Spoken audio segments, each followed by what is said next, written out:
आप बातचीत बंद कर दीजिए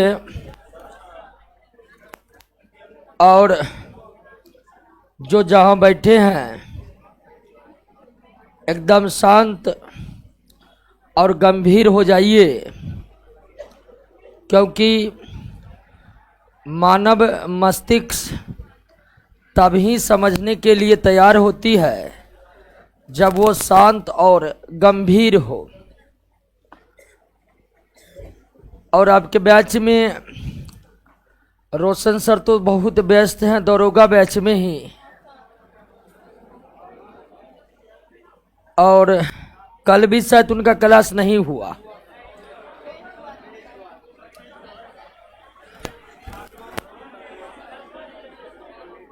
तो फिलहाल जब तक उनका क्लास नहीं होता है तब तक हम ही को झेलना पड़ेगा आप लोग को, ठीक है। तो वो बोले हैं कि एक सप्ताह और आप क्लास को चलाइए और उसके बाद हम लगातार क्लास लेकर सिलेबस को मैनेज करेंगे।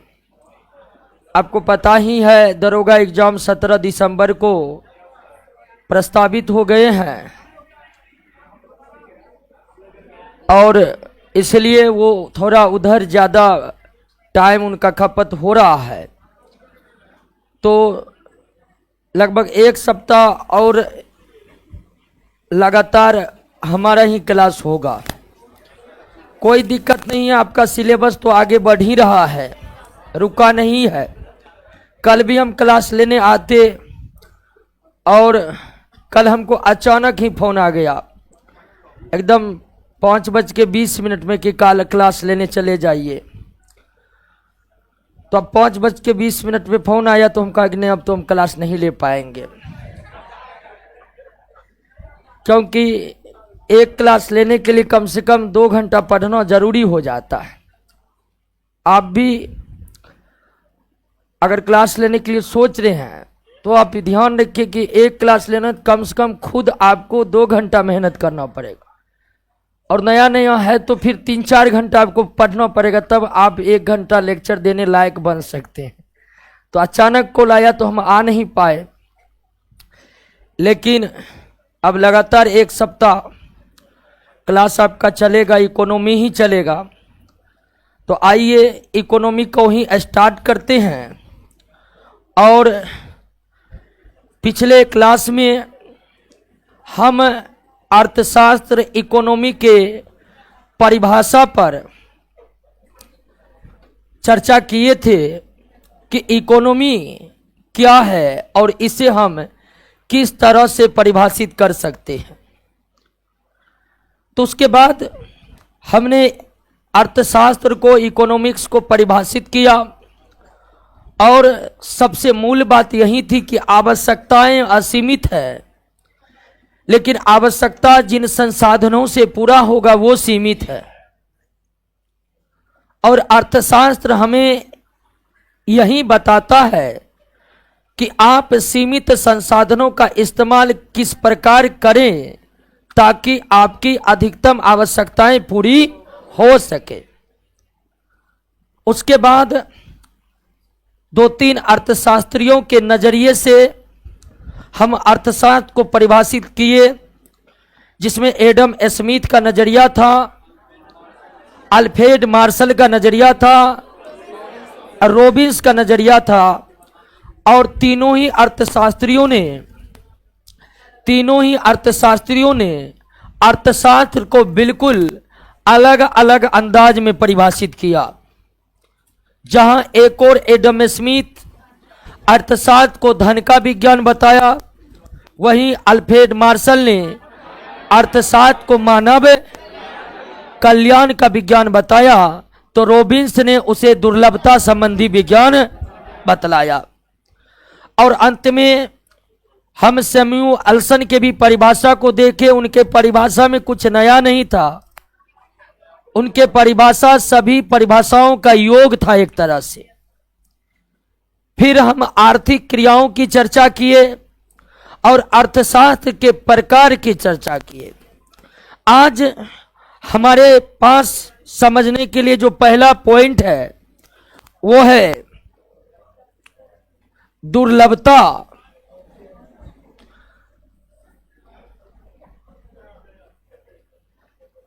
दुर्लभता तथा चयन। दुर्लभता तथा चयन अर्थशास्त्र की एक परिभाषा यह भी है। किन्हीं का पहला क्लास है इकोनॉमिक्स का क्या? अब हम करें क्या? पहला क्लास जिनका छूट गया है ये तो दिक्कत वाली बात है। तो ऑनलाइन क्लास बिल्कुल अभी फ्री चल रहा है। जिनका भी पहला क्लास छूट गया है वो ऑनलाइन जाकर उस क्लास को कर लीजिएगा, काफी बेहतर रहेगा और करना ही पड़ेगा। दुर्लभता और चयन। फिर भी जो आज पहला क्लास है जिनका इकोनॉमिक्स का, कोशिश रखेंगे कि उनको भी सारी बात समझ में आए, लेकिन आज जाकर आप क्लास कर ही लीजिएगा। अर्थशास्त्र का एक परिभाषा यह भी है कि अर्थशास्त्र दुर्लभता और चयन का विज्ञान है। अर्थशास्त्र धन का विज्ञान है, अर्थशास्त्र मानव कल्याण का विज्ञान है, अर्थशास्त्र आर्थिक क्रियाओं का अध्ययन है। अर्थशास्त्र आर्थिक क्रियाओं का या आर्थिक कार्यों का अध्ययन है। और एक परिभाषा ये भी है अर्थशास्त्र का कि अर्थशास्त्र दुर्लभता और चयन का विज्ञान है। अर्थशास्त्र दुर्लभता और चयन का विज्ञान है। लेकिन ये दुर्लभता है क्या और चयन है क्या? चयन का अंग्रेजी होता है चॉइस। आपको ढेर सारे विकल्प दिया हुआ है और उसमें किसी एक विकल्प ही आपको चाहिए, तो वहीं पर आजमाना पड़ेगा आपको। किसको? चयन को। तो चयन का अंग्रेजी होता है चॉइस। इसलिए इसके अर्थ से आप भली भांति परिचित हो गए हैं, लेकिन समझना पड़ेगा दुर्लभता क्या है। तो दुर्लभता उस स्थिति को कहते हैं जब किसी वस्तु का मांग उसके उत्पादन से क्या हो? ज्यादा हो। ऐसी वस्तुएं जिसका डिमांड उसके प्रोडक्शन से ज्यादा है तो हम कहेंगे कि कैसी स्थिति है? दुर्लभता वाली स्थिति है। तो जब किसी वस्तु का, जब किसी संसाधन का मांग उसके उत्पादन से ज्यादा होता है, डिमांड उसके प्रोडक्शन से ज्यादा होता है, तो हम कहते हैं कि यह वस्तु दुर्लभ है। उदाहरण के लिए कि हीरा, डायमंड एक दुर्लभ वस्तु है। हीरा यानी कि डायमंड एक दुर्लभ वस्तु है। अब हीरा दुर्लभ वस्तु क्या है? तो हीरा सबको पसंद है, सबको चाहिए हीरा, लेकिन क्या उतनी प्रोडक्शन है? हीरा की उतनी प्रोडक्शन तो है नहीं कि सबका डिमांड पूरा हो जाए, नहीं है। तो फलस्वरूप हीरा का कीमत लगातार क्या है? ऊपर जाते जाता और उस कीमत को जो अदा कर पाता उसी को हीरा की प्राप्ति होती है, सबको नहीं होती। और सिर्फ हीरा ही दुर्लभ नहीं है। इस पृथ्वी पर जितने भी संसाधन है वो क्या है? सीमित है। इस पृथ्वी पर जितने भी संसाधन है, चाहे आप खनिज संसाधन की बात कर लीजिए, चाहे आप पेट्रोल कोयला की बात कर लीजिए, चाहे आप किसी खाद्यान्न की बात कर लीजिए, सारे के सारे संसाधन इस पृथ्वी पर क्या है? सीमित है। लेकिन मानव की जो आवश्यकताएं हैं वो क्या है? असीमित है। मानव की आवश्यकता क्या है? असीमित है। लेकिन वो आवश्यकता जिन संसाधनों से पूरा होगा क्या होगा? तो इसका मतलब यही ना है कि जितना संसाधन है उससे सारी आवश्यकताएं पूरी, सबकी डिमांड पूरी। तो इसका मतलब इस पृथ्वी पर मानव के आवश्यकताओं को पूरा करने वाले जितने भी संसाधन है सब के सब क्या है? दुर्लभ। मानव की आवश्यकताएं क्या है? लेकिन वो आवश्यकताएं जिस संसाधन से पूरा होगा वो पृथ्वी पर क्या है? संसाधन सीमित होने के कारण सारी आवश्यकताएं पूरी नहीं हो सकती है, अर्थात सारे व्यक्ति की मांग पूरी नहीं हो सकती, अर्थात सारे साधन क्या है? दुर्लभ है। सारे संसाधन क्या है? दुर्लभ है। तो एक क्लियर चीज आपको समझ आ गया कि संसाधन क्या होते हैं? दुर्लभ होते हैं। और संसाधन दुर्लभ इसलिए होते हैं कि संसाधन सीमित होते हैं। तो पहली बात कि संसाधन आपका क्या है? मतलब असीमित नहीं है।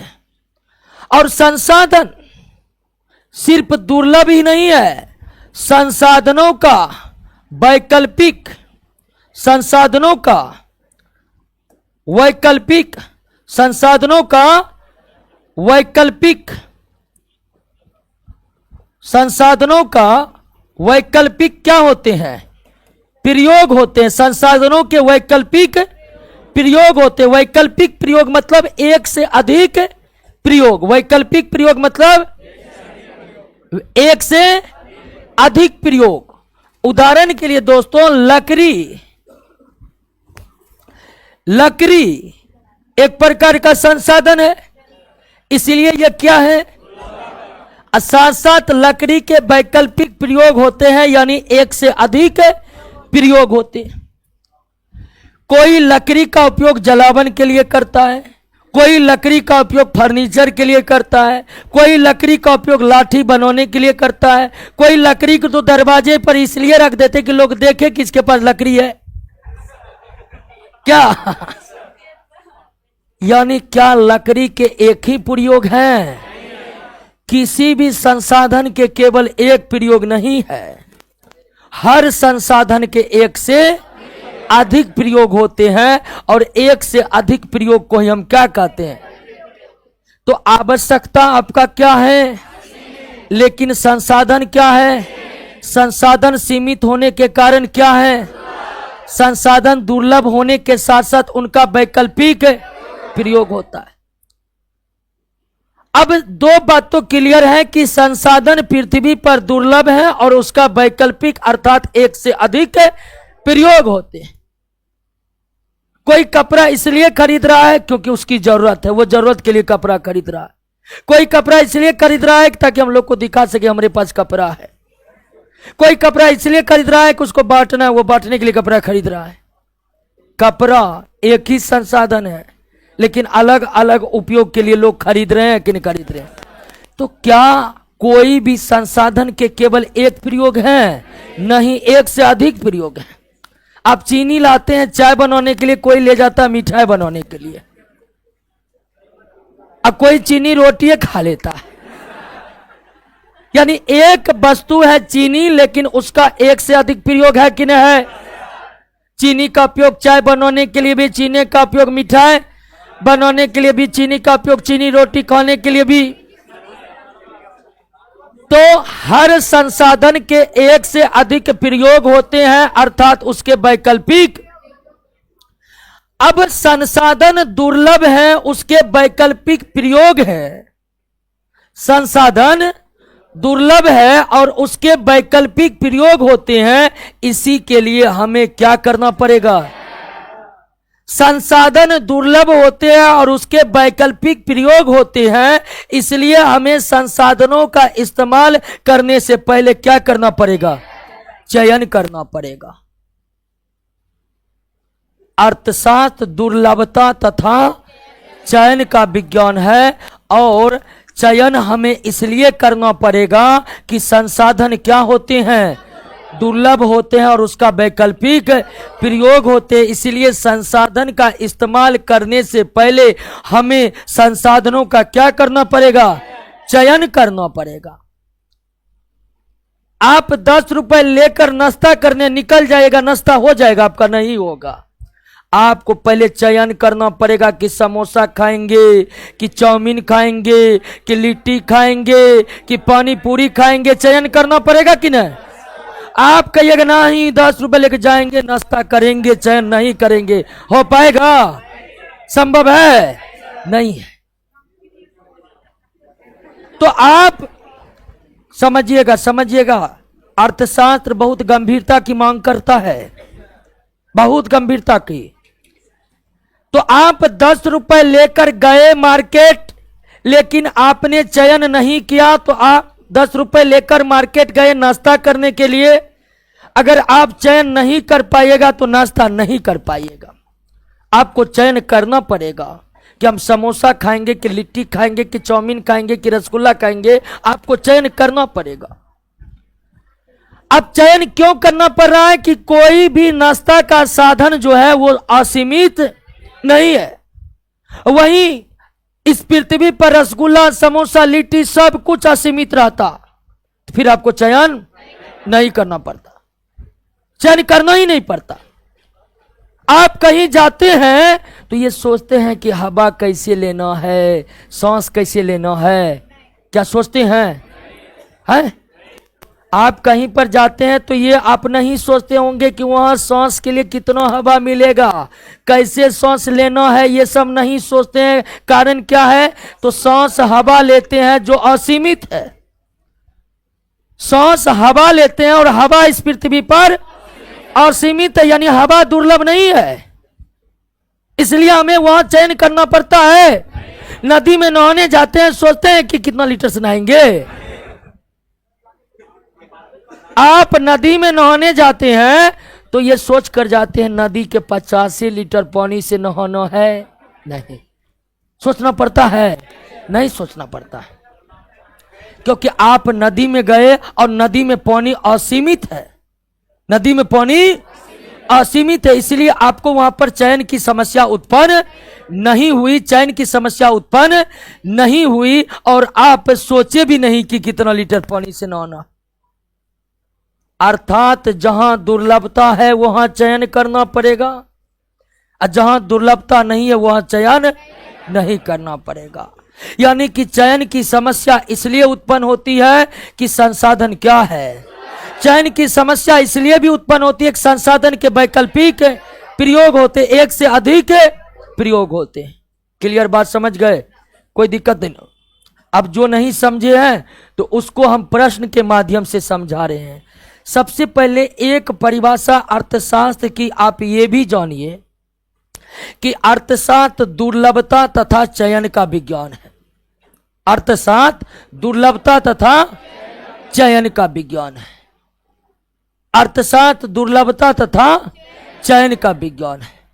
दुर्लभता उस स्थिति को कहते हैं जब किसी वस्तु की मांग उसके उत्पादन से अधिक होता है और इस पृथ्वी पर मानव के आवश्यकताओं को पूरा करने वाले हर संसाधन क्या है? और जो सीमित है वही क्या है? आप कह सकते संसाधन सीमित है या संसाधन दुर्लभ है। संसाधन दुर्लभ होने के साथ साथ क्या है? वैकल्पिक प्रयोग होते हैं, यानी हर संसाधन के एक से अधिक। इन दो कारणों से मानव की आवश्यकता जिन संसाधनों से पूरा होगा उन संसाधनों के इन दो कारणों से उत्पन्न होती है किसकी समस्या? और चयन की समस्या का निराकरण करेगा अर्थशास्त्र।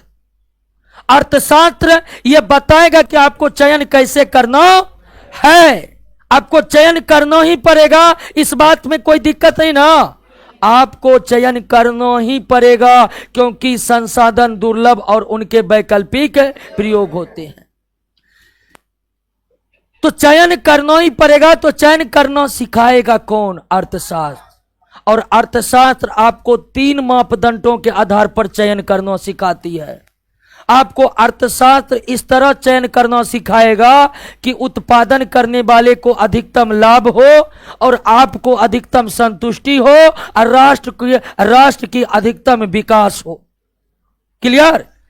आपको अर्थशास्त्र चयन करना सिखलाएगा कितने आधार पर? 3 आधार पर। आपको अर्थशास्त्र इस तरह चयन करने में मदद करेगा कि आपको अधिकतम संतुष्टि मिले, जो उत्पादन कर रहा है उसको अधिकतम लाभ मिले और आपके राष्ट्र अधिकतम आर्थिक प्रगति को प्राप्त कर सके। आपका राष्ट्र अधिकतम आर्थिक प्रगति को। क्लियर? बात समझ गए? कोई दिक्कत नहीं ना। अर्थशास्त्र दुर्लभता और चयन की विज्ञान है। अर्थशास्त्र दुर्लभता और चयन का। दुर्लभता उस स्थिति को कहते हैं जब कोई चीज इस पृथ्वी पर सीमित होता है। जो असीमित है वो दुर्लभ नहीं है, जो सीमित है वो। और पृथ्वी पर हर एक संसाधन क्या है? क्योंकि हर एक संसाधन क्या है? और संसाधन दुर्लभ होने के साथ साथ उसके वैकल्पिक प्रयोग होते हैं। संसाधन के दुर्लभ होने के कारण या सीमित होने के कारण तथा उनके वैकल्पिक प्रयोग होने के कारण हमें अपनी आवश्यकताओं को पूरा करने के लिए संसाधनों का क्या करना पड़ता है? चयन की समस्या को सोल्व अर्थशास्त्र करेगा और हमें 3 आधार पर चयन करना सिखाएगा। और वो 3 आधार है क्या क्या? उपभोक्ता को अधिकतम संतुष्टि हो, उत्पादक को अधिकतम और राष्ट्र अधिकतम आर्थिक प्रगति को प्राप्त करे। क्लियर? समझ गए? एक बार पढ़िए तो दुर्लभता और चयन को।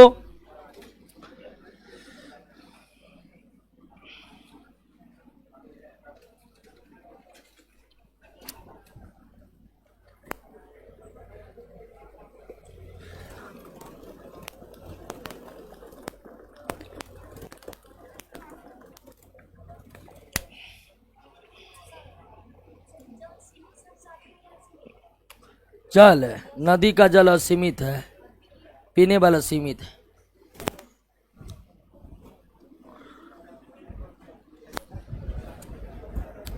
ऑनलाइन वाले दोस्तों बताइए दुर्लभता चयन समझे कि नहीं? आप पैसा लेकर मार्केट जाएगा कपड़ा खरीदने, खरीद लीजिएगा। पहले क्या करना पड़ेगा? पहले चयन करना पड़ेगा कि कौन ब्रांड लेंगे, सस्ता की महंगा, तभी आप खरीद पाइएगा।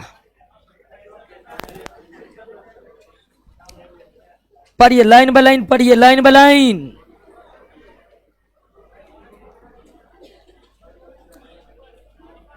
बोलकर नहीं, मने मन।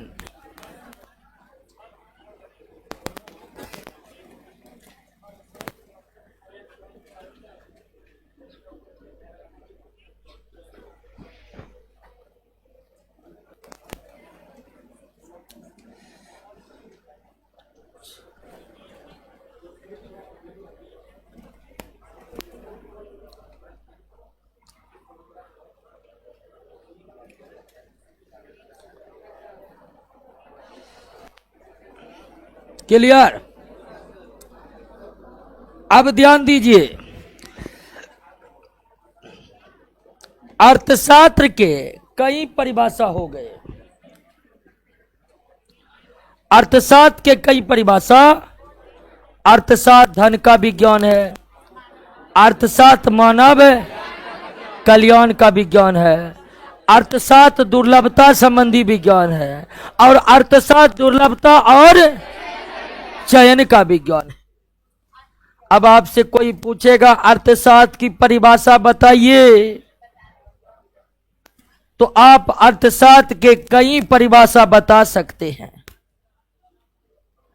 अब आपसे पूछेगा कि अर्थशास्त्र के कई परिभाषा क्यों है, तो आप कहिएगा कि अर्थशास्त्र मानव की आवश्यकताओं को संतुष्ट करना सिखाता है और समय के साथ मानव की आवश्यकताएं बदलते रहती है, इसलिए अर्थशास्त्र के परिभाषा भी बदलते रहते हैं। या आप उसे बताइएगा कि हर अर्थशास्त्री अर्थशास्त्र के संबंध में एक राय नहीं रखे हैं। हर अर्थशास्त्री अर्थशास्त्र के संबंध में अपना अलग अलग दृष्टिकोण दिए हैं। एडम स्मिथ का दृष्टिकोण है कि अर्थशास्त्र धन का विज्ञान है। रॉबिन्स का दृष्टिकोण है कि अर्थशास्त्र दुर्लभता संबंधी विज्ञान है।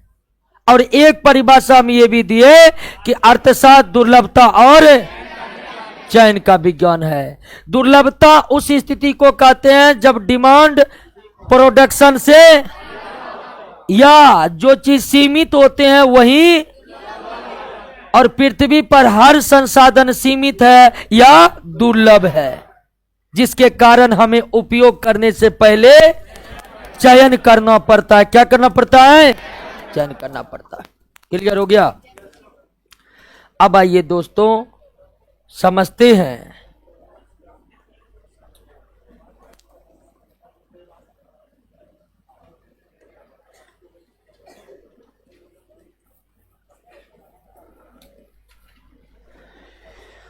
अर्थशास्त्र समझ गए, अब किसको समझेंगे? अर्थव्यवस्था। अर्थव्यवस्था अर्थव्यवस्था एक ऐसी व्यवस्था है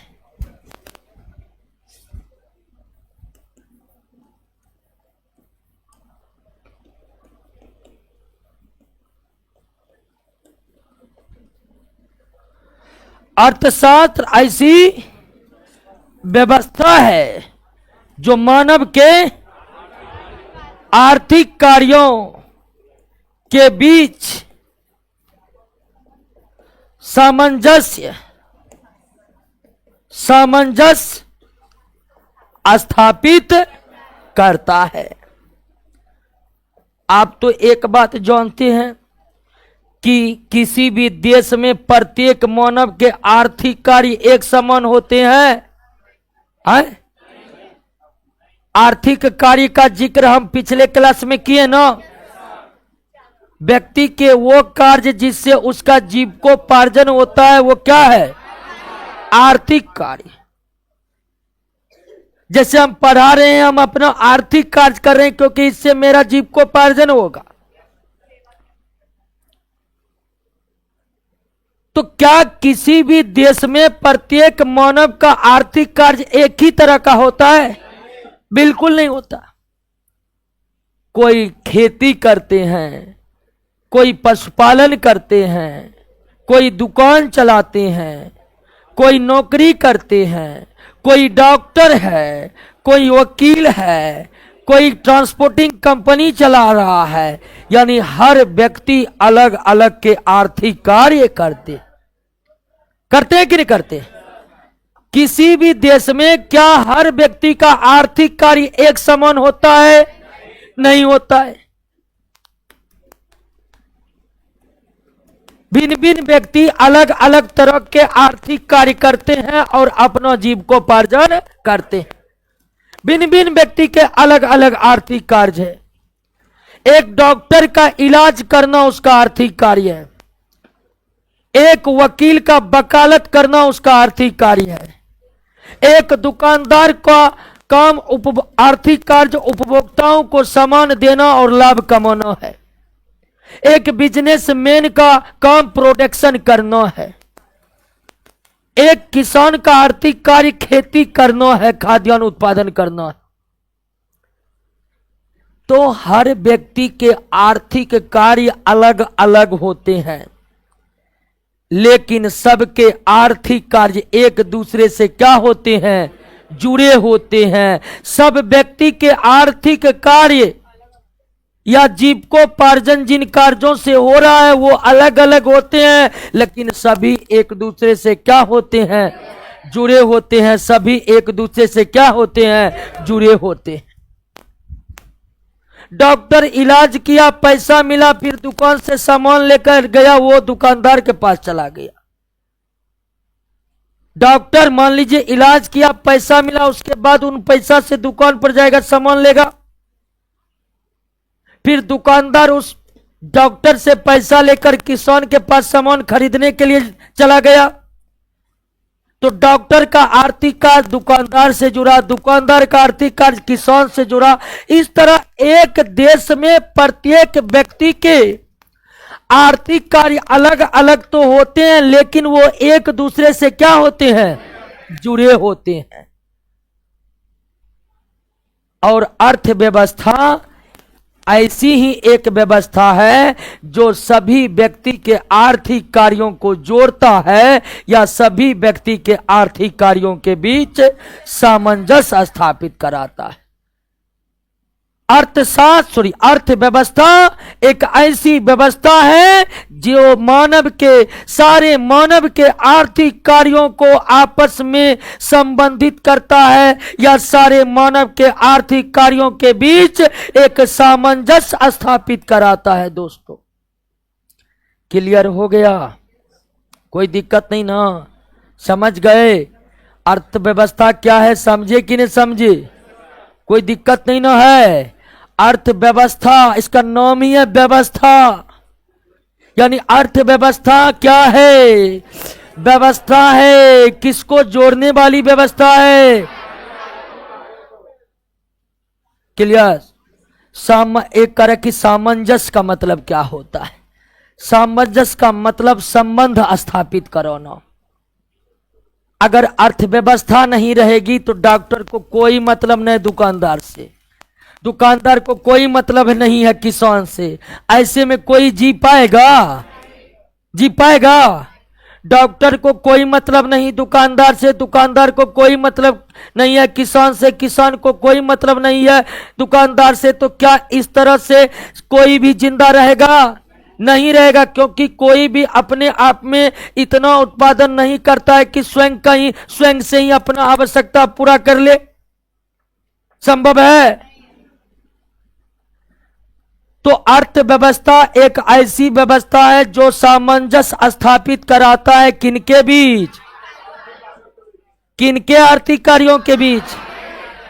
क्लियर हो गया? आप अर्थव्यवस्था को दूसरे तरह से भी परिभाषित कर सकते हैं कि अर्थव्यवस्था एक ऐसी सामाजिक व्यवस्था है जिसके अंतर्गत सभी लोग मिलकर, सभी लोग कोई ना कोई आर्थिक कार्य करते हैं और अपना जीविकोपार्जन करते हैं। क्लियर हो गया? समझ गए? कोई दिक्कत नहीं ना? अर्थव्यवस्था मतलब व्यवस्था। कैसी व्यवस्था? सामंजस्य स्थापित कराने वाली व्यवस्था। किनके भी सामंजस्य स्थापित? आर्थिक कार्यों के बीच। अगर किसी देश में आर्थिक कार्यों के बीच भिन्न भिन्न व्यक्ति के, भिन्न भिन्न मानव के आर्थिक कार्यों के बीच सामंजस्य स्थापित नहीं होगा तो कोई मानव की सारी आवश्यकताएं पूरी नहीं होगी। और अब उसके बाद जानते हैं सब छीन बीन इधर उधर घमंतु भेटिया जैसे घूमते रहेगा। ठीक है ना? क्लियर है ना? बात समझ गए ना? तो अर्थव्यवस्था का परिभाषा याद हो गया। आपको सुविधा के लिए हमने अर्थव्यवस्था के 3 परिभाषा सामने रखे, उन तीनों परिभाषा को पढ़िए। ऑनलाइन वाले दोस्तों बताइएगा क्या अर्थव्यवस्था के परिभाषा को समझ चुके हैं?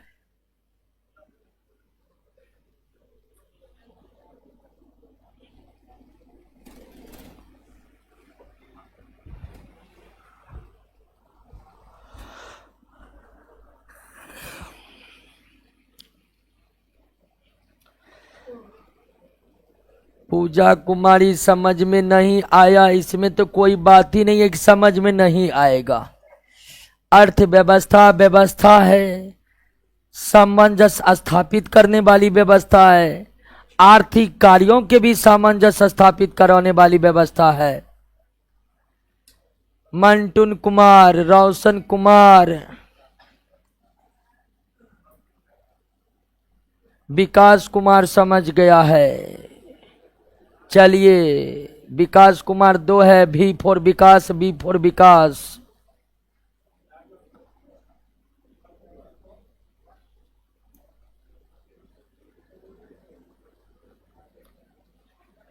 चलिए, सभी ऑनलाइन वाले दोस्तों बहुत मजा से समझे हैं। वेरी गुड दोस्तों, क्लियर हो गया, समझ गए, कोई दिक्कत नहीं ना। अर्थव्यवस्था ऐसी व्यवस्था है जो सारे मानव के आर्थिक कार्यों के बीच सामंजस्य स्थापित कराता। वेरी गुड दोस्तों।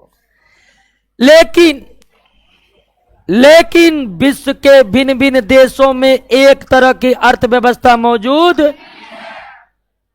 अर्थात आर्थिक कार्यों के बीच सामंजस्य स्थापित करने की व्यवस्था, अर्थात अर्थव्यवस्था सारे विश्व का एक समान अलग अलग है। तो आइए दोस्तों, अब हम समझते हैं कि पूरे विश्व के देशों में किस किस तरह की अर्थव्यवस्थाएं मौजूद है। तो अगर हम अर्थव्यवस्था के प्रकार पर जाएंगे तो विश्व में मुख्यतः 3 प्रकार के अर्थव्यवस्थाएं होती है।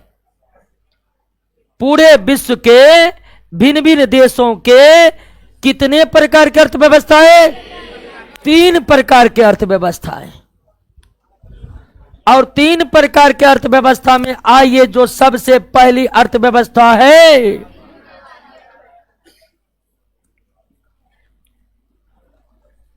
वो क्या है? पूंजीवादी अर्थव्यवस्था। पूंजीवादी अर्थव्यवस्था या अर्थव्यवस्था आर्थिक कार्यों के बीच सामंजस्य स्थापित कराने वाली व्यवस्था। अर्थव्यवस्था यानी आर्थिक कार्यों के बीच सामंजस्य स्थापित कराने वाली व्यवस्था। और विश्व की सबसे पुरानी अर्थव्यवस्था कौन है? अगर विश्व में कोई अर्थव्यवस्था सबसे पहले आकार लेना शुरू किया तो वो कौन है? यानी अर्थव्यवस्था के जितने भी दृष्टिकोण है, अर्थव्यवस्था के जितने भी प्रकार है, उसमें सबसे प्राचीन, सबसे पुराना कौन है? पूंजीवादी अर्थव्यवस्था। यह सबसे पुरानी अर्थव्यवस्था है, सबसे पुरानी अर्थव्यवस्था। और इस अर्थव्यवस्था के जनक एडम स्मिथ है। यानी पूंजीवादी अर्थव्यवस्था का विचार किसने दिया था? एडम स्मिथ ने दिया था।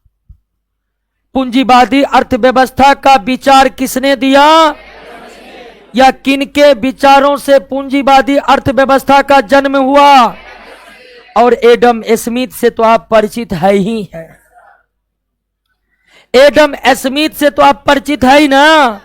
ये अर्थशास्त्र के पिता है और इन्होंने ही पूंजीवादी अर्थव्यवस्था को जन्म दिया। एडम स्मिथ के विचारों से ही पूंजीवादी अर्थव्यवस्था जन्म लिया।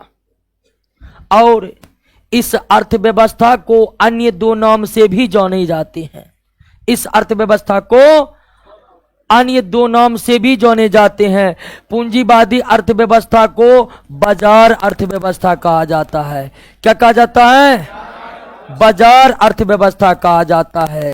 पूंजीवादी अर्थव्यवस्था को मुक्त अर्थव्यवस्था कहा जाता है। क्या कहा जाता है? मुक्त अर्थव्यवस्था, फ्री इकोनॉमी कहा जाता है। क्या कहा जाता है? Free economy. पूंजीवादी अर्थव्यवस्था को और किन किन उपनामों से जाना जाता है? बाजार अर्थव्यवस्था और मुक्त अर्थव्यवस्था के नाम से भी जाना जाता है। यानी ये तीनों ही एक दूसरे के पर्यायवाची है। मुक्त अर्थव्यवस्था, बाजार अर्थव्यवस्था, पूंजीवादी अर्थव्यवस्था, ये तीनों ही एक दूसरे के पर्यायवाची है। क्लियर बात समझ गए? कोई दिक्कत नहीं ना?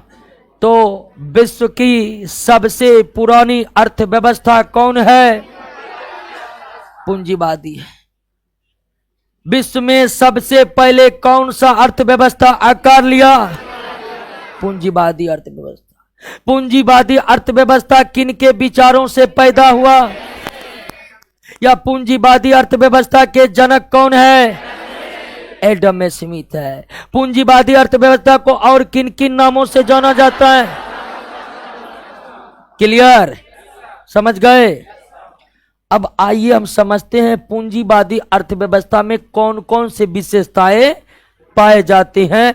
पूंजीवादी अर्थव्यवस्था में कौन कौन से विशेषताएं पाए जाते हैं। वेरी गुड दोस्तों,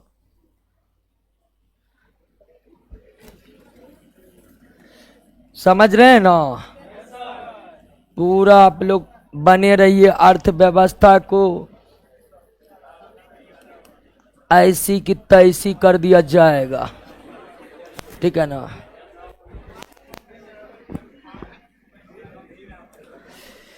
पूंजीवादी अर्थव्यवस्था का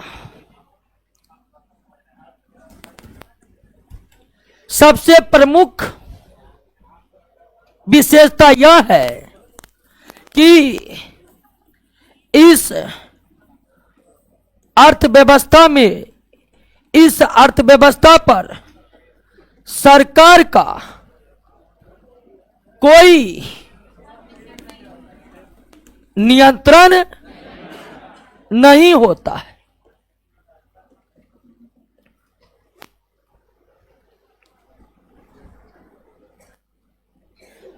पूंजीवादी अर्थव्यवस्था पर सरकार का कोई नियंत्रण नहीं होता है। सरकार को कोई मतलब नहीं है।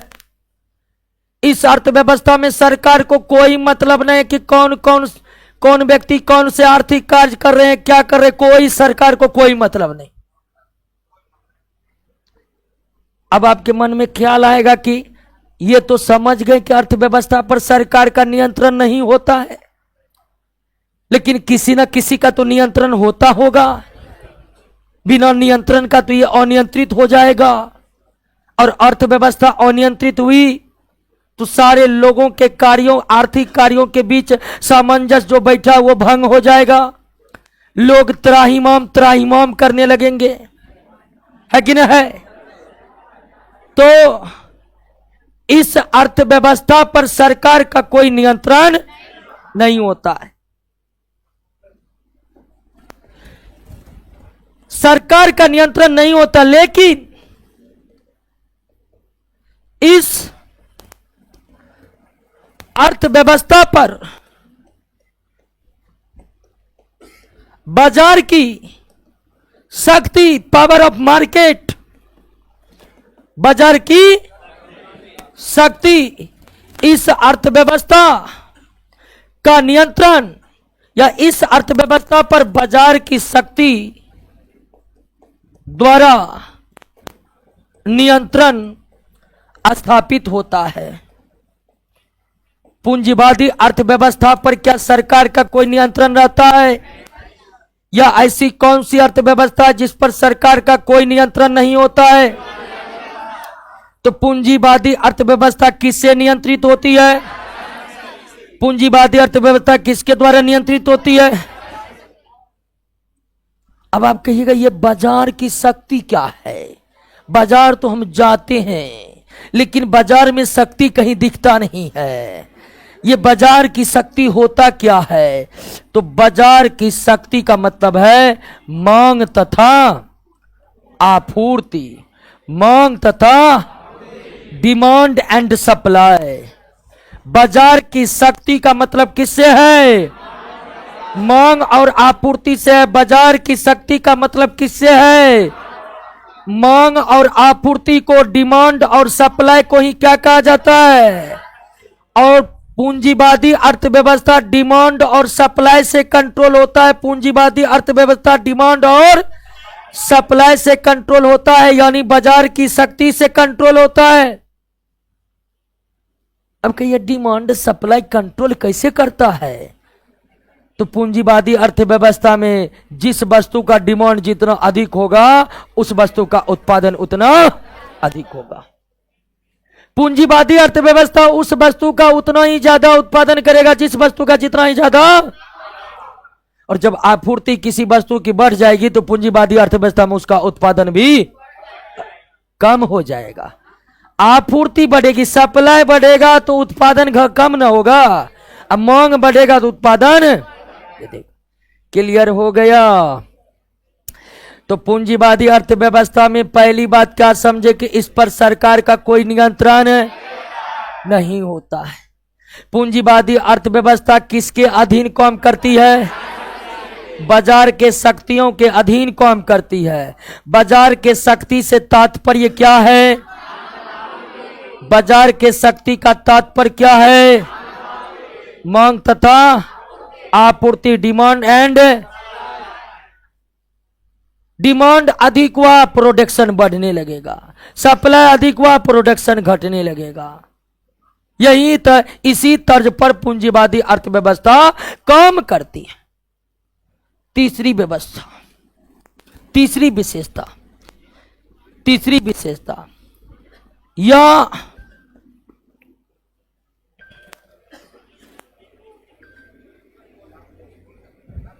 यह अर्थव्यवस्था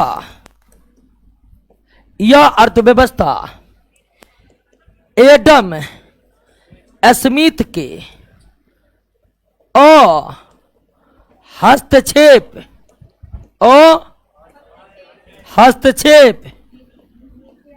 नियम के आधार पर चलती है। एडम स्मिथ ने एक नियम दिया था, जिस नियम का क्या नाम है? हस्तक्षेप का नियम। एडम स्मिथ का एक नियम है, कौन सा नियम? हस्तक्षेप का नियम। हस्तक्षेप का नियम यह कहता है कि सरकार को हस्तक्षेप नहीं करनी चाहिए, सरकार को हस्तक्षेप करनी चाहिए। हस्तक्षेप समझ रहे हैं ना? इंटरफेयर, समझे कि नहीं समझे?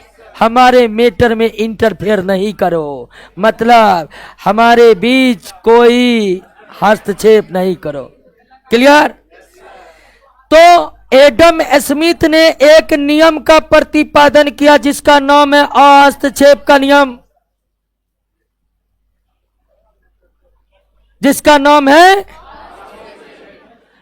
ये हस्तक्षेप का नियम। ये कहता है कि सरकार को हस्तक्षेप नहीं करनी चाहिए, और पूंजीवादी अर्थव्यवस्था इसी पर आधारित है, हस्तक्षेप के नियम पर।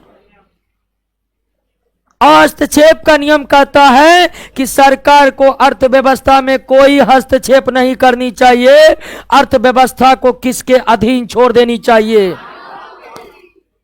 एडम स्मिथ का मानना है कि अर्थव्यवस्था पर सरकार जब हस्तक्षेप करने लगेगी तो उपभोक्ताओं को ना तो संतुष्टि मिलेगी और उत्पादक को ना तो लाभ मिलेगा और राष्ट्र का ना तो विकास होगा। एडम स्मिथ का मानना था कि अर्थव्यवस्था को अगर मांग और आपूर्ति अर्थात बाजार के शक्तियों के अधीन ही छोड़ दिया जाए तो सबका सर्वोत्तम विकास होगा, उपभोक्ताओं को अधिकतम संतुष्टि भी होगी, उत्पादकों को अधिकतम लाभ भी होगा और राष्ट्र का अधिकतम विकास भी होगा, राष्ट्र का अधिकतम विकास। तो पूंजीवादी अर्थव्यवस्था ऐसी अर्थव्यवस्था है जिस पर सरकार का कोई नियंत्रण है। पूंजीवादी अर्थव्यवस्था एक ऐसी अर्थव्यवस्था जिस पर बाजार के शक्तियों का नियंत्रण होता है। पूंजीवादी अर्थव्यवस्था एडम स्मिथ के हस्तक्षेप के नियम पर काम करती है। पूंजीवादी अर्थव्यवस्था एडम स्मिथ के चौथी विशेषता, यह अर्थव्यवस्था में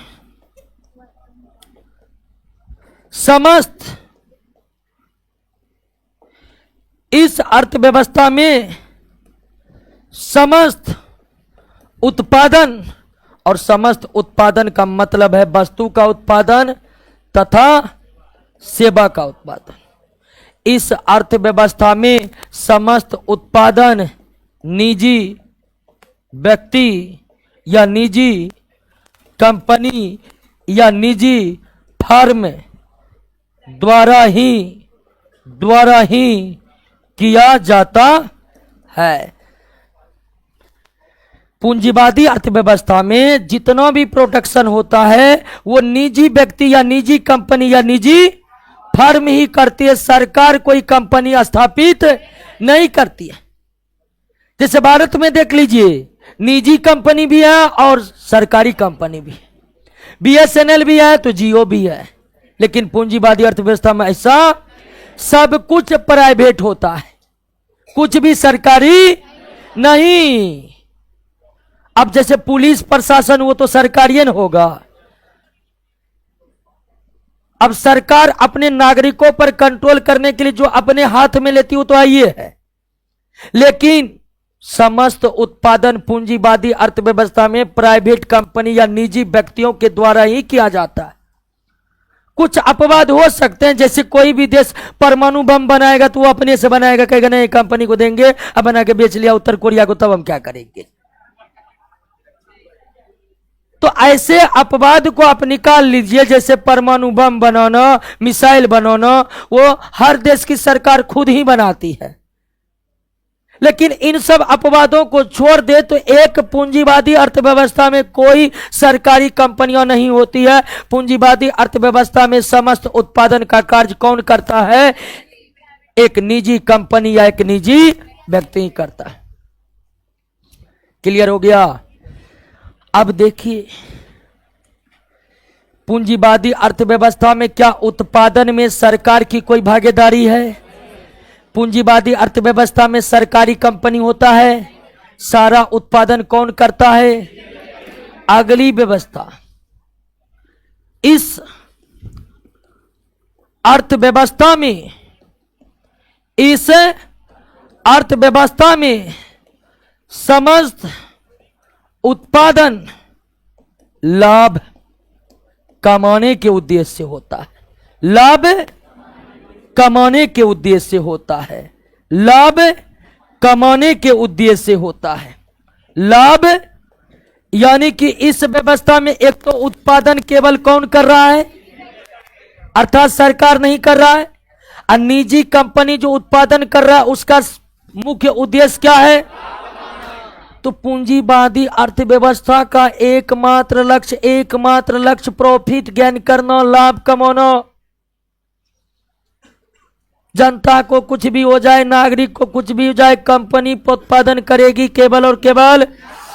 पूंजीवादी अर्थव्यवस्था केवल प्रॉफिट के ऊपर काम करती है, लाभ कमाने के ऊपर काम करती है। उसको ये मतलब नहीं है कि नागरिक का कल्याण हो या ना हो। यानी आप कहिएगा रॉबिन्स का जो विचार था वो पूंजीवादी अर्थव्यवस्था में लागू है। रॉबिन्स यही ने कहा था कि सब चीज का उत्पादन होगा चाहे कल्याण करे या। पूंजीवादी अर्थव्यवस्था एक तरह से कहिए उनके भी विचारों को थोड़ा बहुत आत्मसात किया है, क्योंकि इसको कोई मतलब नहीं है कल्याण पहुंचे या ना पहुंचे, हमको होनी चाहिए प्रॉफिट।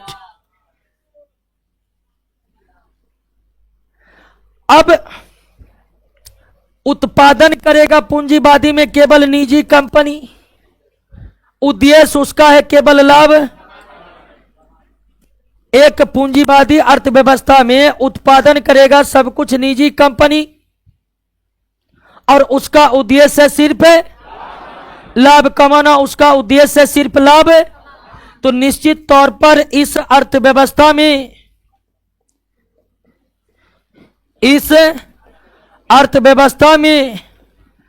कंपनी के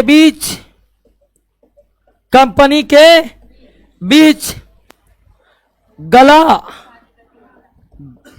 काट प्रतियोगिता पाई जाती है। इस अर्थव्यवस्था में हर चीज का उत्पादन कौन कर रहा है? उसका उद्देश्य भी क्या है? उसका उद्देश्य भी क्या है? लाभ कमाना। और इस कारण से उनके बीच गला काट प्रतियोगिता पाई जाती है। क्या? अच्छा, गला काट प्रतियोगिता क्या होता है? ये एक मुहावरा है, ध्यान दीजिए, कोई दिक्कत नहीं है। यह एक मुहावरा है। जैसे 9-2-11 होना, वैसा एक है गला काट प्रतियोगिता। एक हिंदी का मुहावरा है, यानी कि काफी प्रबल प्रतियोगिता। मतलब हर कंपनी चाहती है दूसरे कंपनी को पछाड़ कर आगे निकल जाए। पूंजीवादी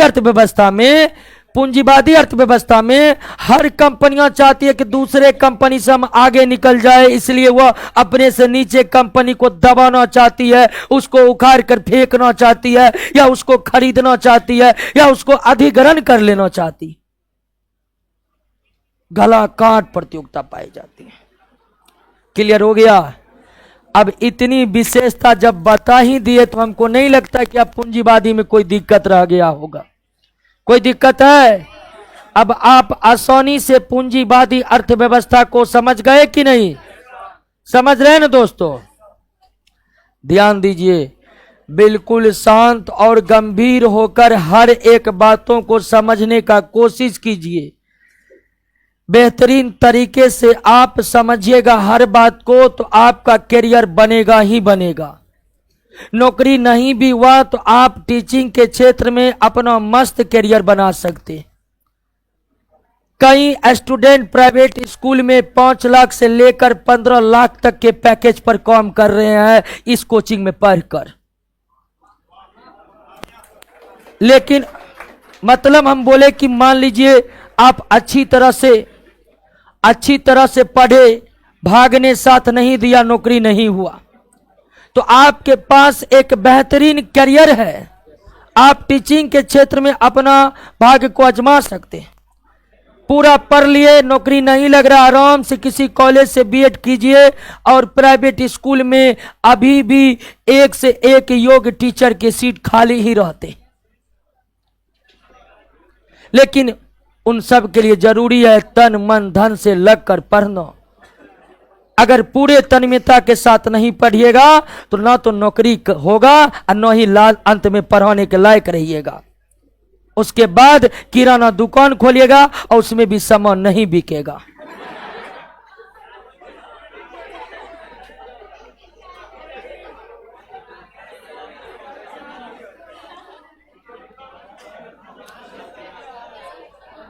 आइए दोस्तों, 1 मिनट, आइए पूंजीवादी अर्थव्यवस्था का एक बार रिवाइज करके हम अर्थव्यवस्था के अगले प्रकार की ओर जाएंगे।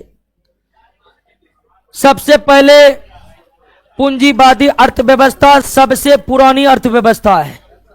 पूंजीवादी अर्थव्यवस्था सबसे पुरानी अर्थव्यवस्था है, जिसको एडम स्मिथ ने जन्म दिया, या कहिए उन्हीं के विचारों से यह अर्थव्यवस्था बना।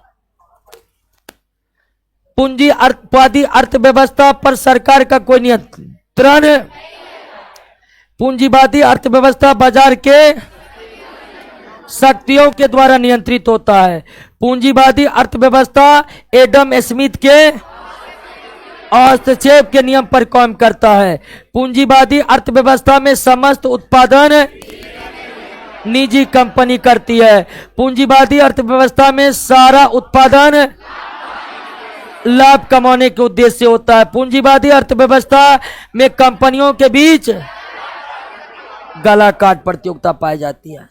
क्लियर? समझ गए पूंजीवादी अर्थव्यवस्था? कोई दिक्कत नहीं ना? एक बार पूंजीवादी अर्थव्यवस्था को सरसरी निगाह से देख लीजिए तो नोट में। चलिए ऑनलाइन वाले दोस्तों, पूंजीवादी अर्थव्यवस्था क्लियर हो चुका है।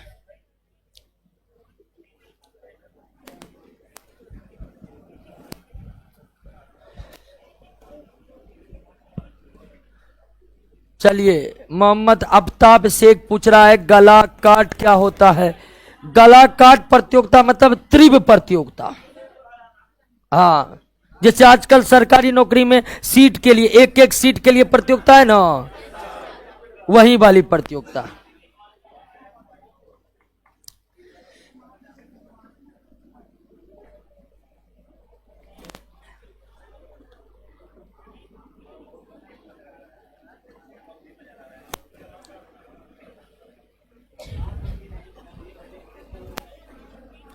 फिर बातचीत नहीं।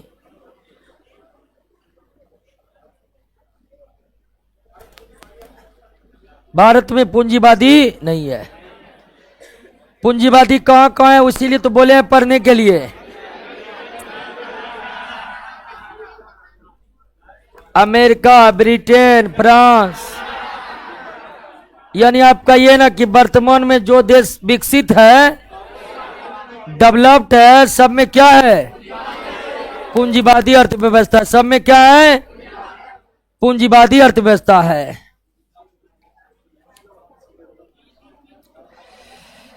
अब आइए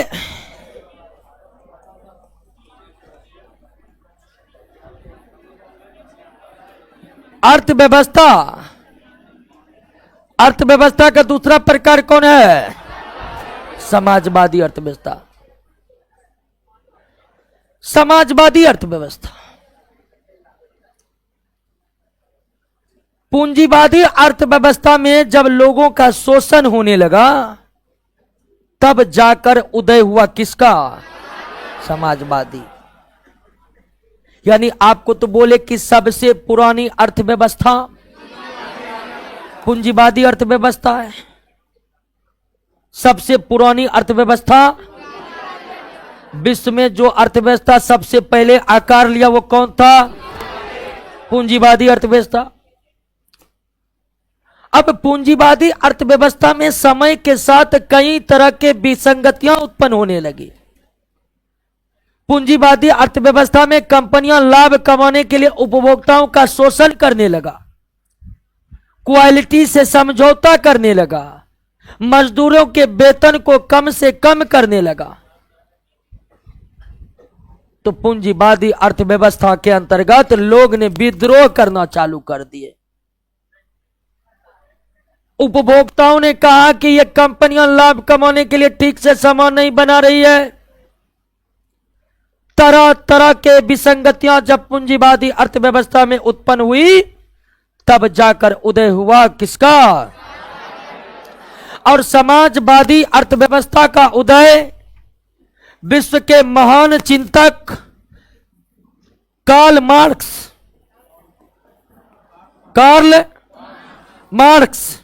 कहां के थे? जर्मनी के, जो अंतिम समय में अमेरिका में बस गए। ये कार्ल मार्क्स, ये बहुत बड़े चिंतक, बहुत बड़े फिलोसफर, और इनका एक नारा है, दुनिया का मजदूर एक हो। ये कार्ल मार्क्स जो नारा दिए थे कि दुनिया का मजदूर एक हो, ये पूंजीवादी अर्थव्यवस्था को ध्वस्त करने के लिए ही ये नारा दिए थे।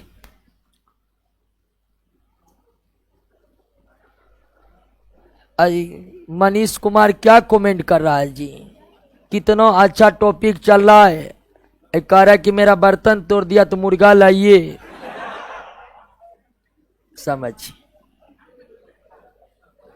समझने पर जोर दीजिए मनीष कुमार। नौकरी होगा तो बर्तन एक से एक आ जाएगा क्या? हाँ, नौकरी नहीं होगा तो फिर वही थारी बाटी 3 पुस्तक चलेगा। तो समाजवादी अर्थव्यवस्था किनके विचारों से उत्पन्न हुआ? और समाजवादी अर्थव्यवस्था का उदय पूंजीवादी में उत्पन्न होने वाले गड़बड़ियों के कारण हुआ। पूंजीवादी अर्थव्यवस्था में समय बीतने के साथ साथ उपभोक्ताओं का शोषण होने लगा, उपभोक्ताओं का शोषण होने लगा, मजदूरों का शोषण होने लगा। तो कार्ल मार्क्स ने इसके खिलाफ व्यापक आंदोलन चलाए। इनका नारा विश्व प्रसिद्ध है कि दुनिया का मजदूर एक हो। यह नारा उन्होंने पूंजीवादी अर्थव्यवस्था को ध्वस्त करने के लिए ही दिया था, और उसके विरोध में इन्होंने अर्थव्यवस्था का एक नया नजरिया पेश किया, जो क्या कहलाया? समाजवादी अर्थव्यवस्था। समाजवादी अर्थव्यवस्था, एक समाजवादी अर्थव्यवस्था पर इस अर्थव्यवस्था पर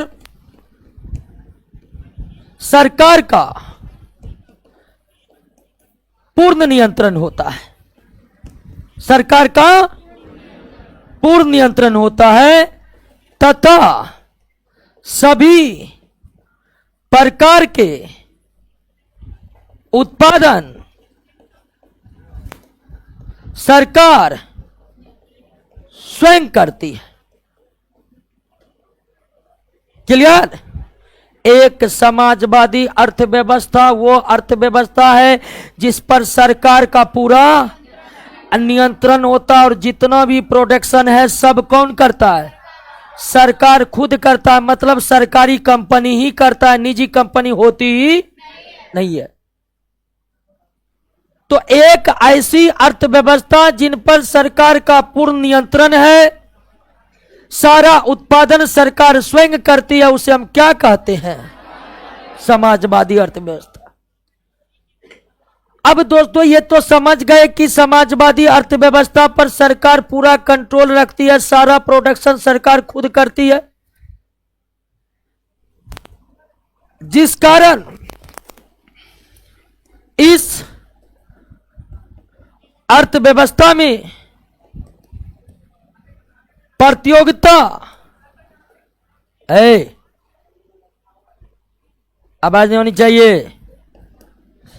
इस अर्थव्यवस्था में प्रतियोगिता बिल्कुल भी नहीं पाई जाती है। प्रतियोगिता बिल्कुल भी नहीं पाई जाती। अब है उत्पादन केवल कौन कर रहा है? कंपनी केवल कितना है? एक सरकारी कंपनी। जब सब कुछ सरकार का है तो कोई प्रतियोगिता होगी? तो समाजवादी अर्थव्यवस्था में प्रतियोगिता बिल्कुल भी नहीं पाया जाता है। प्रतियोगिता बिल्कुल भी नहीं पाया जाता है क्योंकि कंपनियां केवल सरकारी होती है, तो प्रतियोगिता होगा किससे?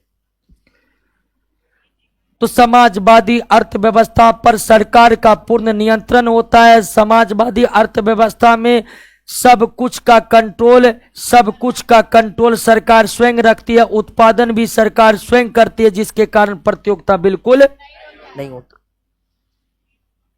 समाजवादी अर्थव्यवस्था में गला काट प्रतियोगिता नहीं है। समाजवादी अर्थव्यवस्था हस्तक्षेप के नियम पर काम नहीं करती है। समाजवादी अर्थव्यवस्था में सरकार का पूरा हस्तक्षेप रहता है। सरकार का पूरा हस्तक्षेप रहता है। समाजवादी अर्थव्यवस्था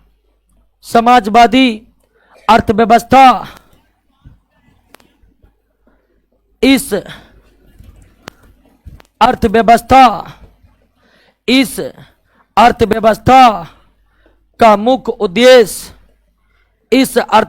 का मुख्य उद्देश्य है मानव कल्याण करना। समाजवादी अर्थव्यवस्था का मुख्य उद्देश्य क्या है?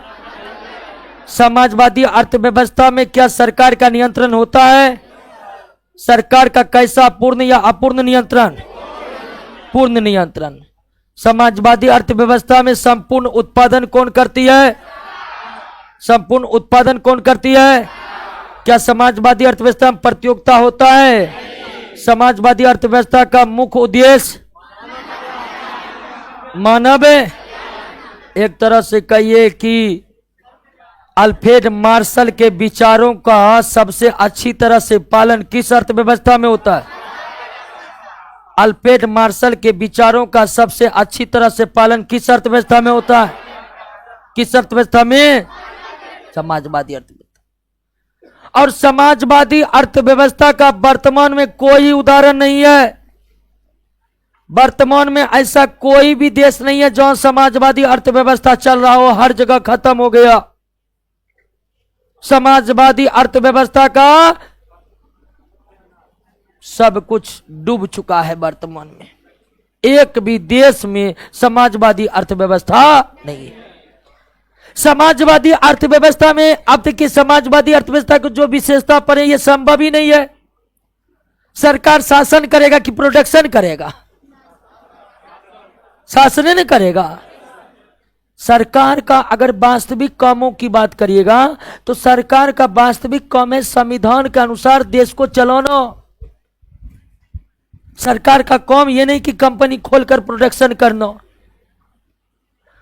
और उसमें भी समाजवादी अर्थव्यवस्था में सारा उत्पादन सरकार करती है। पूर्व सोवियत संघ, जिसका वर्तमान में विघटन हो चुका है, वहां पर समाजवादी अर्थव्यवस्था थी। लेकिन वहां पर यह अर्थव्यवस्था ठीक है, नहीं पाई। वहां पर यह अर्थव्यवस्था ठीक है, नहीं पाई। क्लियर है बात, समझ गए ना? तो समाजवादी अर्थव्यवस्था समझ गए। एक तरह से कहिए कि पूंजीवादी का ठीक विपरीत व्यवस्था है किसमें? पूंजीवादी का ठीक विपरीत व्यवस्था है समाजवादी में, ठीक विपरीत व्यवस्था। क्लियर? एक बार समाजवादी को देखिए,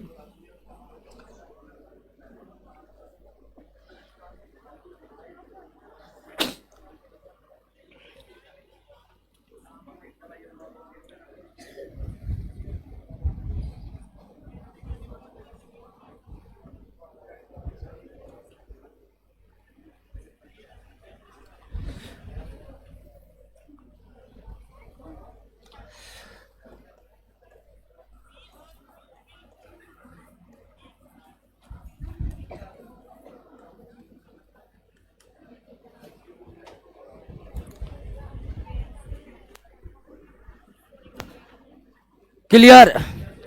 आइए दोस्तों, मिश्रित अर्थव्यवस्था में कौन सी अर्थव्यवस्था? और मिश्रित अर्थव्यवस्था सबसे नवीन विचारधारा है अर्थव्यवस्था के क्षेत्र में। सबसे पहले किस अर्थव्यवस्था का उदय हुआ? पूंजीवादी में कई सारे विसंगतियां आने के बाद कौन अर्थव्यवस्था बना? और सबसे अंत में जाकर किसका उदय हुआ? मिश्रित अर्थव्यवस्था। यानी कि मुख्य तीन प्रकार की अर्थव्यवस्था में पूंजीवादी सबसे पुराना है और मिश्रित सबसे नया है। और मिश्रित अर्थव्यवस्था के जनक जॉन मेनार्ड कीन्स है, पूंजीवादी के जनक एडम स्मिथ, समाजवादी के जनक कार्ल मार्क्स और मिश्रित अर्थव्यवस्था के जनक। क्लियर? और एक मिश्रित अर्थव्यवस्था वह अर्थव्यवस्था है जिसमें पूंजीवादी और समाजवादी दोनों के लक्षण पाए जाते हैं। एक मिश्रित अर्थव्यवस्था वह अर्थव्यवस्था है जहां पूंजीवादी के भी लक्षण है और समाजवादी के भी लक्षण है। मिश्रित अर्थव्यवस्था में पूंजीवादी के तरह निजी कंपनियां भी होते हैं और समाजवादी के तरह सरकारी कंपनियां भी होते हैं। मिश्रित अर्थव्यवस्था में प्रतियोगिता भी होते हैं, मिश्रित अर्थव्यवस्था में कुछ क्षेत्र में प्रतियोगिता नहीं भी होती है। मिश्रित अर्थव्यवस्था में पूंजीवादी के तरह सारा निर्णय बाजार के शक्तियों के अधीन ही रहता है, लेकिन कुछ हद तक सरकार उस पर कंट्रोल रखती है।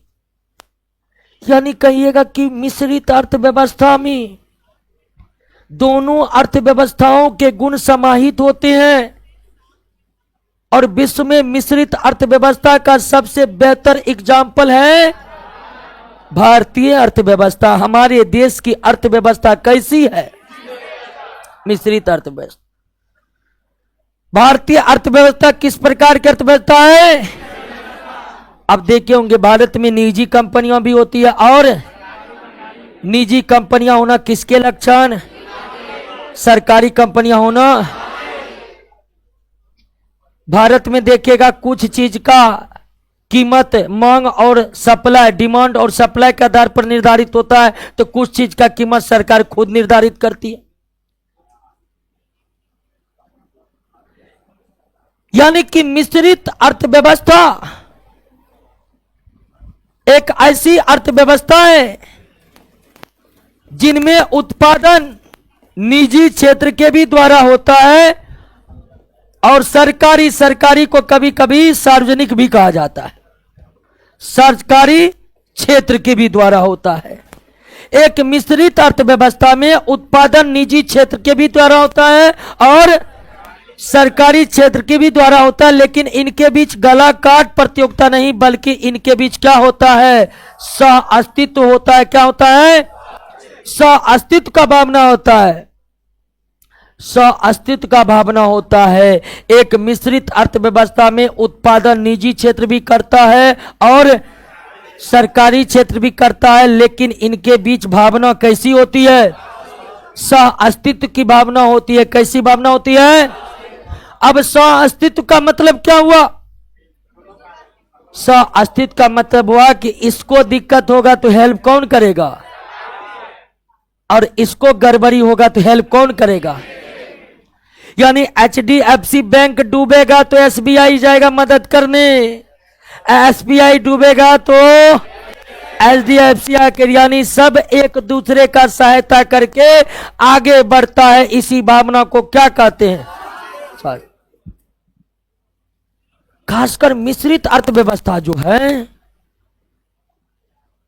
उसपे, वह जो मिश्रित अर्थव्यवस्था जो है वो भी पूंजीवादी की तरह मांग और सप्लाई, मांग और आपूर्ति पर ही चलता है, लेकिन कुछ हद तक सरकार क्या रखता है?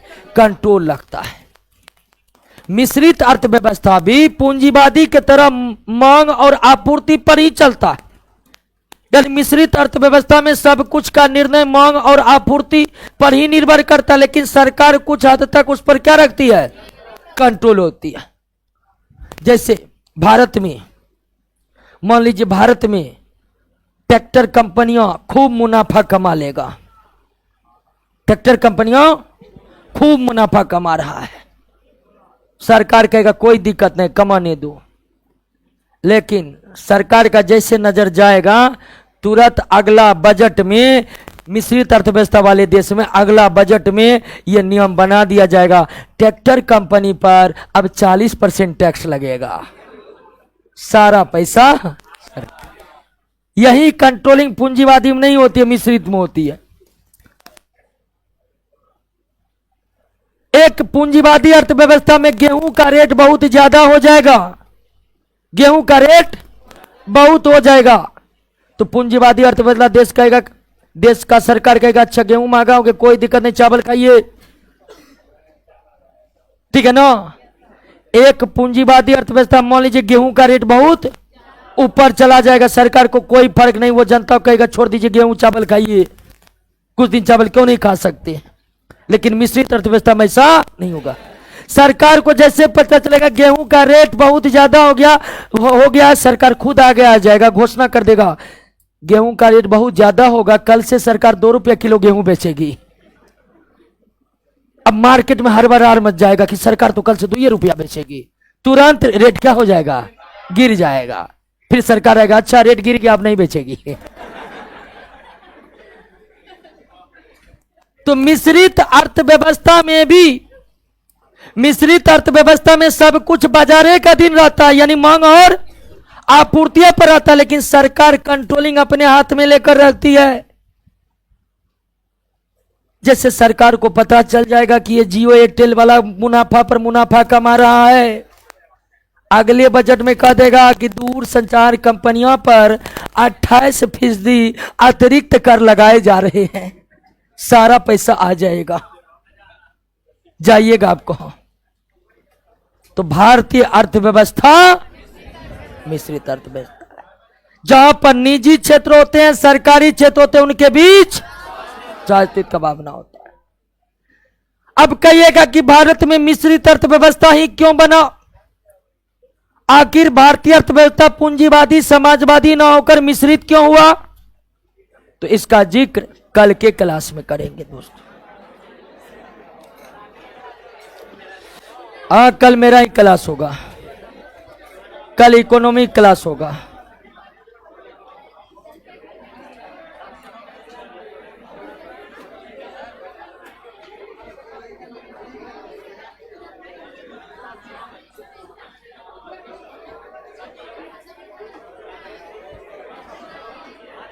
अरे लड़का लोग बैठिए, 2 मिनट बैठिए, तो 2 मिनट बैठ जाइए, लड़के लोग निकलिए।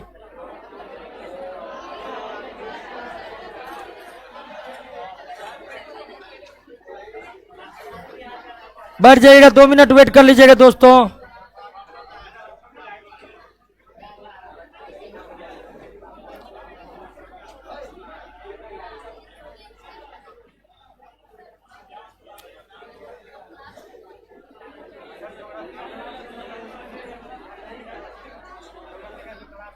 हाँ यही होगा, ज्योग्राफी रोशन सर का क्लास होगा। फिलहाल एक सप्ताह रुक जाइए ना उनका। हाँ जैसे होता तो वैसे ही होगा।